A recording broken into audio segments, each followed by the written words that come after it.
Hello students, how are you? Good to see you again. Greetings of the day to all of you from my side. Today we will further discuss the chapter on unit operations and unit processes. This is lecture number 4. So in the last lecture we have discussed the unit operations, the classifications of the equipments which are used in the various unit operations. We have discussed the plate column, packed column, and we have discussed in detail some of the unit operations which are widely used in the industry, that is distillation, absorption, adsorption, liquid extraction, drying. So today we will start discussing the unit processes, right? So in the broad topics that we are going to cover today are introduction, definition of unit process, importance of unit processes, examples of unit processes, applications of some chemical reactions, then chemical kinetics. So first of all, we will discuss the introduction of unit processes. So as you know that the industrial chemical processes usually have three interrelated elementary processes, that is the transfer of reactants from the reaction zone. So that is basically a physical change. It largely involves the fluid flow or transportation of the, you can say, any raw material from the vessel to the reactor. Next is the chemical reaction in the reaction zone. That is basically a chemical change which is largely going on in a chemical reactor. Then the separation of products from the reaction zone. So this is again a physical change. So elementary chemical treatment processes may involve homogeneous system or a heterogeneous system. So in homogeneous system, the reactants are in the same phase, either in the liquid phase, gaseous phase, or a solid phase. While in a heterogeneous system, it includes two or more phases. So gas liquid, gas solid, gas liquid liquid solid, etc. So in a nutshell, in a heterogeneous system, there is the existence of two different phases. So various types of reactions involved are broadly classified as reversible or irreversible, endothermic or exothermic, catalytic or not catalytic. So reversible, as you all know that in the reversible reactions, the products react together to give back the reactants.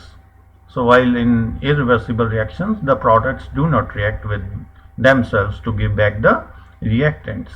In endothermic reactions, the heat is absorbed, while in the exothermic reactions, the heat is evolved.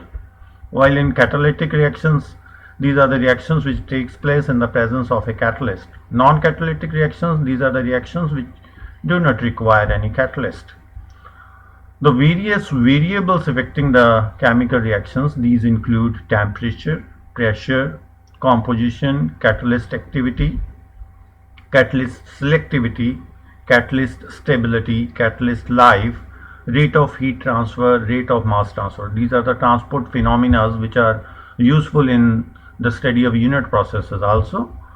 So various methods which are used in the chemical treatment processes include batch, semi-batch, continuous. So of course we will discuss these regimes in detail also. So various processes used to carry out the chemical reactions include isobaric, isothermal, adiabatic, etc. So these processes we have discussed in the first lecture also. So various reactors used to carry out the processes include batch, plug flow, continuous stir tank reactor, it is abbreviated as CSTR. Various catalytic reactors used to carry out the processes include packed bed, moving bed, or the fluidized bed. So every industrial chemical process is based on physical treatment and a chemical treatment to produce economically a desired product from a specific raw material. So whenever you want to produce any new substance, or you need a hardcore unit process, or you can say chemical reaction, and To carry out that process in its totality, you require a number of unit operations also. That means you require assistance of number of unit operations. So individually, to carry out any unit process completely, you need a unit operations also. So this is about the introduction about the unit processes. Next, we will discuss the definition of unit process. So it becomes clear to you that the unit process involves a chemical change. So if change of state during a process is accompanied by a chemical changes, then the process is called a unit process. So unit processes are based on the principles of chemical conversions. So there is a change in chemical constitution during a unit process. This is important. So whenever there is you can say occurrence of any unit process, there has to be a change in chemical constitution. So we have discussed there is a difference between a chemical constitution and chemical composition. So there is change in chemical composition in case of a unit operation, while in case of a unit process there is a change in chemical constitution only. So next this is about the definition of a unit process. Next we will discuss the importance of unit processes. So importance of unit processes. Unit processes gives information about reaction temperature and pressure. So what are the optimum temperature and the pressure which is required for higher yield or higher productivity. So extent of chemical reactions conversion, you will be able to know with the knowledge of unit processes. So yield of the product of reaction, so that is also known to you. Next is nature of the reaction. So whether the reaction is endothermic or exothermic, you will be able to know with the help of unit process. Next, the type of catalyst used, if it is required at all. So if there is no requirement of a catalyst, so it is regarded as a non-catalytic reaction. So unit processes are required for a synthesis of raw materials required for a particular product. Secondly, it is used for the synthesis of new chemical products. It is further applied for a chemical modification of existing materials for improved properties. So you have to change the chemical constitution whenever you want to change some, you can say that especially the chemical properties. Next is it is utilized to improve the chemical properties of the materials. So whether they are reactants or products. So this is about the importance of unit processes. Now we will discuss some of the examples of the unit processes. Although you have studied number of all these you can say the unit processes in detail in the applied chemistry, so we will just recapitulate, or I am going to just define what these unit processes mean in this particular lecture. So first of all is the acylation. Acylation is a process of adding acyl groups, that is COCH3 group, to a compound, and the compound providing the acyl group is called a acylating agent. Next is alkylation and hydroalkylation. Hydrodealkylation. So alkylation is a transfer of an alkyl group from one molecule to another. Alkyl groups can also be removed in a process that is known as a dealkylation. So in hydrodealkylation, it is a chemical reaction that involves reacting an aromatic hydrocarbon such as toluene in the presence of hydrogen gas to form a simpler aromatic hydrocarbons which are devoid of functional groups. So in the hydrodealkylation, it is simply a dealkylation in the presence of hydrogen gas. Next is the amination. Amination is a process by which an amine group is introduced into an organic molecule. Next is amination by ammonolysis. So amination by ammonolysis is a process of forming amines by the action of ammonia. So amination in presence of ammonia It is basically amination by ammonolysis. Next is amination by reduction. Amination by reduction, it is a reductive amination. It is also known as reductive alkylation. Is a form of amination that involves the conversion of a carbonyl group to an amine via intermediate imine. So the carbonyl group is the most commonly used in these reactions is a ketone or an aldehyde. Right. Next is monooxidation. Monooxidation is an industrial process for the production of nitriles using ammonia and oxygen. So it is you can say it is an important application of this process is the production of acrylonitrile. So you will study in the higher classes, it is a monomer for PAN, polyacrylonitrile. Next is aromatization. Aromatization is the conversion of aliphatic or alicyclic compounds to aromatic hydrocarbons. Next is biomethanation. Biomethanation, or it is also known as methogenesis, or you can say or biomethanation, is a process of combining organic waste materials into biogas and manure.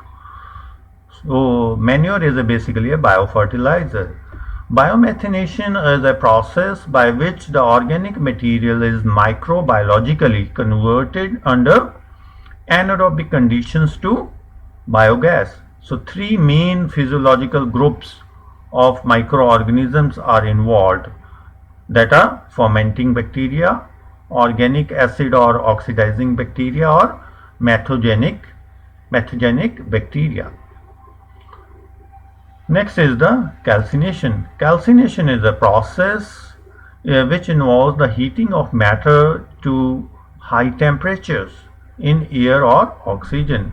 It is a process of converting ore into an oxide by heating it strongly. Next is carbonization. Carbonization is the conversion of organic matters like plants and dead animal remains into a carbon through destructive distillation. Carbonization is a term used to denote the heating of coal in the absence of air. Right? Next is the carbonation. Carbonation is a chemical reaction of carbon dioxide to give carbonates, bicarbonates, and carbonic acid. Carbonation is a saturation of a liquid carbon dioxide gas.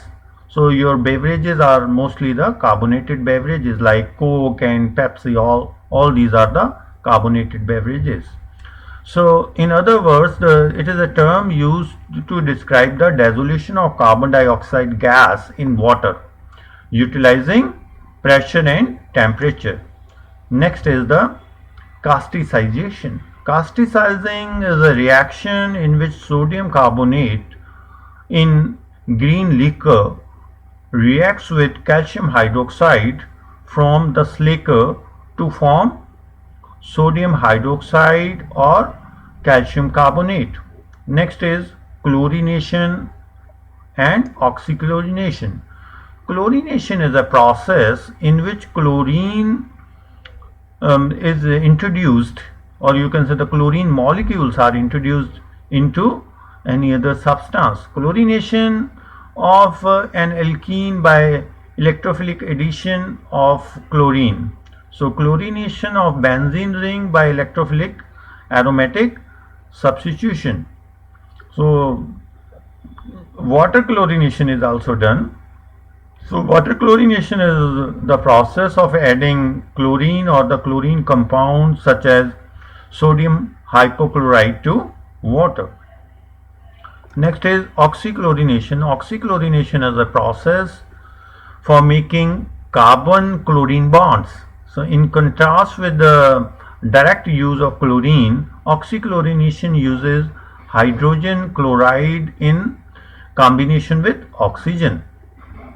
So this process is attractive industrially because hydrogen chloride is less expensive than chlorine. Next is condensation. So a reaction in which two or more molecules combine to form a larger molecule with simultaneous loss of small molecules such as water or methanol is known as condensation. While this occurs in many reactions, so the term is usually reserved for the reactions in which new carbon-carbon bond is formed. So this condensation is also very useful in the polymerization also. So we are having a separate class of polymerization under this name that is known as condensation polymerization. So you might have discussed in the, you can say, IPT chapter, or you can say IPT subject, Introduction to Plastic Technology, in the second semester. So condensation polymerization you have discussed in detail there also. Next is the cracking. So cracking is of number of types. Sorry. So thermal cracking, steam cracking, or catalytic cracking is there. So thermal steam or catalytic cracking is a type of cracking. So cracking is the process whereby you can say complex organic molecules such as ketones, or you can say the long chain hydrocarbons, are broken down into the simpler molecules such as light hydrocarbons by the breaking of carbon-carbon bonds in the precursors. Next is decomposition. So decomposition is the process in which a single chemical entity is broken into two or more fragments. So chemical decomposition is usually regarded or defined as a exact opposite to the, you can say, the chemical reaction. So in which the, you can say, the bonds are broken, right? The bonds are broken to make two or more molecules. Next is dehydration. So dehydration is the, you can say, the reaction which involves the loss of water from a reacting molecules or ion. So dehydration reactions are the common processes. It is the reverse of the hydration reaction. So common dehydrating agents used in organic synthesis include sulfuric acid or alumina. Next is dehydrogenation. So dehydrogenation is a chemical reaction that involves the removal of hydrogen, usually from an organic molecule. It is reverse of hydrogenation. So enzymes that catalyze dehydrogenation are called dehydrogenases. Next is desulfurization and hydrodesulfurization. So desulfurization is a process of using hydrogen gas to reduce the sulfur content in the hydrocarbons and thus reducing the emissions of sulfur oxides responsible for the acid rain, right? So hydrodesulfurization is a catalytic chemical process widely used to remove sulfur from natural gas and from the refined petroleum products such as gasoline or petrol, or you can say jet fuel, kerosene, diesel fuel, or fuel oils. So these two processes are widely used in the petroleum refineries. Next is disproportionation. So disproportionation is sometimes known as dismutation. It is a redox reaction in which one compound of intermediate oxidation state converts to two compounds, one of higher oxidation state and other one of lower oxidation state. Next is diazotization and coupling. So the process of conversion of primary aromatic amines into its diazonium salt is called diazotization. So diazonium salts are important for the, you can say, the synthetic, these are the important synthetic intermediates that can undergo coupling reactions to form azodies and electrophilic substitution reactions to introduce functional groups. A coupling reaction in the organic chemistry is the general term for the variety of reactions where two fragments are joined together with the aid of some metal catalyst. Next is electrolysis. Electrolysis is a technique that uses direct electric current to drive an otherwise non-spontaneous chemical reaction. Electrolysis is commercially important as a stage in separation of elements from naturally occurring sources such as ores using electrolytic cell. Next is the esterification and transesterification.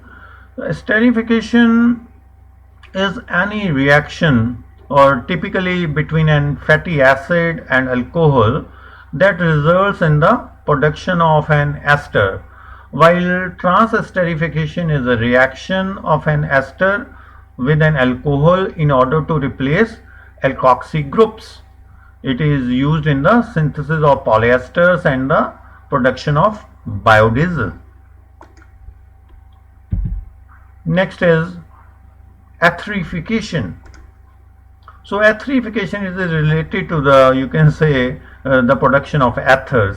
Etherification is well known dehydration of an alcohol to form ethers. This is commonly practiced with both aliphatic and aromatic alcohols like phenols. So in the case of simple aliphatic alcohols, acid catalysis is sufficient to produce ether. Next is the fermentation. Fermentation is a metabolic process that produces chemical changes in chemical substrates through the action of enzymes. The science of fermentation is known as gymology. Right? In microorganisms, fermentation is primary means of producing the adenosine triphosphate or ATP molecule by degradation of organic nutrients anaerobically. And fermentation is a metabolic process in which the organisms converts carbohydrates such as starch or a sugar into an alcohol or an acid. Next is gasification of coal and biomass. So coal gasification is a process of producing synthesis gas. So synthesis gas is basically a mixture of carbon monoxide and hydrogen. So it may also include carbon dioxide and natural gas and water vapor from the coal and water, right? And it may also contain air or oxygen. So the composition of you can say the synthesis gas generally vary depending on the feedstock and the gasification process involved. However, typically the synthesis gas consists of 30 to 60% carbon monoxide. So as I told you, it is largely carbon monoxide and 20 to 30% hydrogen. So these two are the major component. Apart from this, you can say the 0 to 5% methane is there, or you can say small percentage of carbon dioxide is there. Then the lesser, or you can say some you can say some percentage of water vapor, and you can say the other one, sulfur compounds may also be present. Biomass gasification is you can say a mature technology or a pathway that uses a controlled process involving heat, steam, oxygen to convert biomass to hydrogen and other products without combustion. Next is halogenation. Halogenation is the replacement of hydrogen atom by halogen atom in a molecule. Next is the hydration. Hydration reaction is a, you can say, chemical reaction in which substance combines with water. In organic chemistry, water is added to an unsaturated substrate, which is usually an alkene or alkyne. This type of reaction is employed industrially to produce ethanol, isopropanol, butanol 2, and a number of other alcohols. Next is hydroammonolysis. You can say it is a chemical reaction in which a molecule is split into two or more parts by reacting with ammonia or an amine, and this is basically a ammonolysis. So hydroammonolysis is basically applied in the industry for the production of amines from carboxylic acids. Next is hydroformylation. Hydroformylation is also known as oxosynthesis or the OXO process in an industrial process for the production of aldehydes from alkenes. This chemical reaction entails the net addition of formyl group.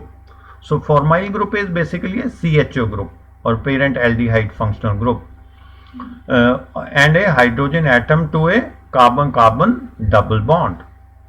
Next is hydrogenation. Hydrogenation is a chemical reaction between molecular hydrogen and another compound or element, usually in the presence of a catalyst such as a nickel, palladium or platinum.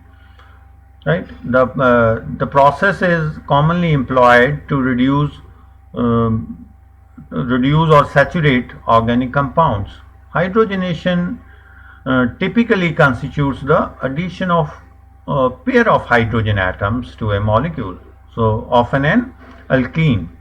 Next is hydrogenolysis.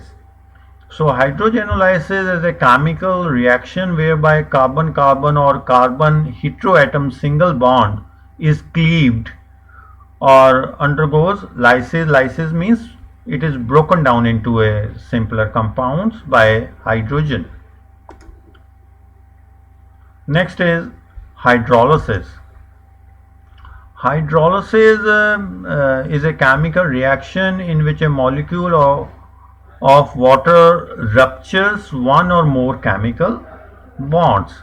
The term is used broadly for substitution, elimination and solvation reactions in which water is basically a nucleophile. Nucleophile is an agent, you can say, which is a nucleus loving, right? So which have special affinity for positive counterparts. Next is hydrolysis is a common form of chemical reactions where the water is mostly used to break down the chemical bonds that exist between a particular substance. Next is isomerization. Isomerization is a process in which a molecule, ion or a molecular fragment is transformed into an isomer with a different chemical structure. Next is methanation. So methanation is the conversion of carbon monoxide and carbon dioxide to methane through hydrogenation. Methanation is an important step in the creation of synthetic or substitute natural gas, which is abbreviated as SNG, substitute natural gas. Next is neutralization. A neutralization process can be defined as a chemical reaction in which an acid and a base quantitatively react together to form a salt and water as products. Neutralization results in no excess of hydrogen or hydroxide ions present in the solution, right? So means there is an exact balance between hydrogen ions and the OH negative ions. Next is the nitration. So nitration is a general class of chemical processes for introduction of a nitro group into an organic compound. Next is oxidation and partial oxidation. Oxidation is a loss of electrons during a reaction by a molecule, atom or ion. Oxidation occurs when the oxidation state of a molecule, atom or ion is increased. The opposite process is called reduction. So which occurs when there is a gain of electrons or the oxidation state of an atom, molecule or ion decreases. So an older meaning of oxidation was when the oxygen is added to a compound. This was because that the oxygen was the first known oxidizing agent. While the addition of oxygen to a compound typically meets the criteria of electron loss or increase in oxidation state. So in the oxidation there is increase in oxidation state, while in reduction there is decrease in oxidation state. So partial oxidation occurs when the oxygen is fed at a level below that which is needed for complete oxidation. You can say when the oxygen is added lower than the stoichiometric requirement for a particular reaction. So it produces hydrogen and carbon monoxide. So methanol cannot be partially oxidized. Of the fuels considered, the partial oxidation of ethanol is the only reaction that is endothermic.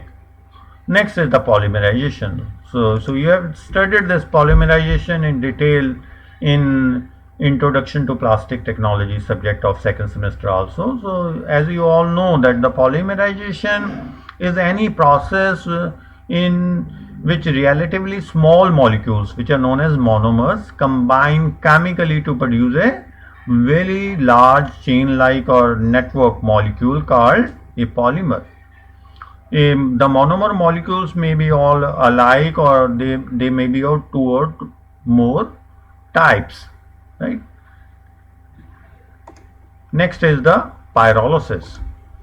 Pyrolysis is the process of chemically decomposing a organic material at elevated temperatures in the absence of oxygen. Next is the reduction. So reduction is a chemical reaction that involves gaining of electrons by one of the atoms involved in the reaction between the two chemicals. This term refers to the element that accepts electrons, or as oxidation state of the element that gains electron is lowered. So as I told you that the oxidation state increases, while in the reduction the oxidation state is lowered.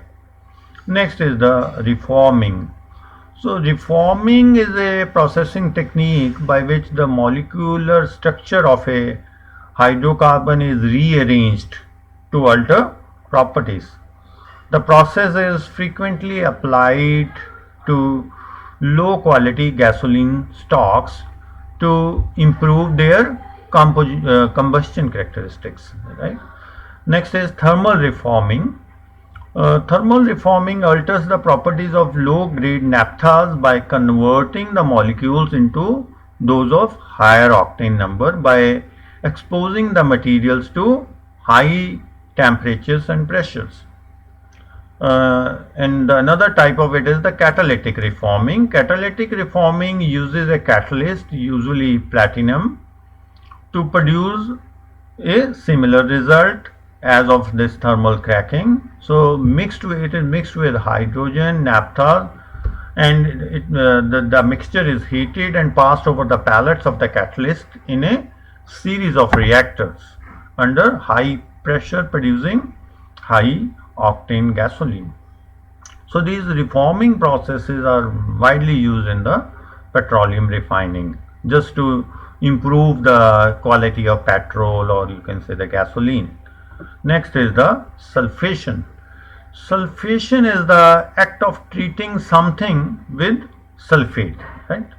Next is sulfidation. So sulfidation is a process of installing sulfide ions in a material or molecule. The process is widely used to convert oxides to sulfides, but is also related to the corrosion and surface modification. Next is sulfonation.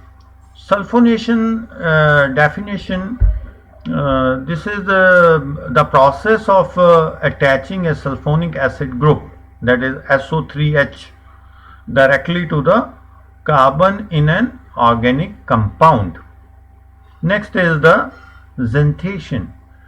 Xanthation, these are the salts which are produced by the treatment of an alcohol with alkali and carbon disulfide, right? So these salts are known as xanthate salts. So the process of producing these xanthate salts is known as xanthation. So these are the some of the examples, or the some of the important you can say the unit processes that you need to know. There you can say what exactly they are. Next is the applications of some chemical reactions.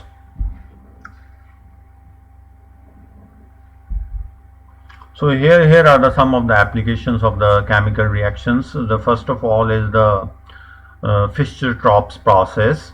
So Fischer-Tropsch process, it is used to produce a variety of hydrocarbons like alkenes.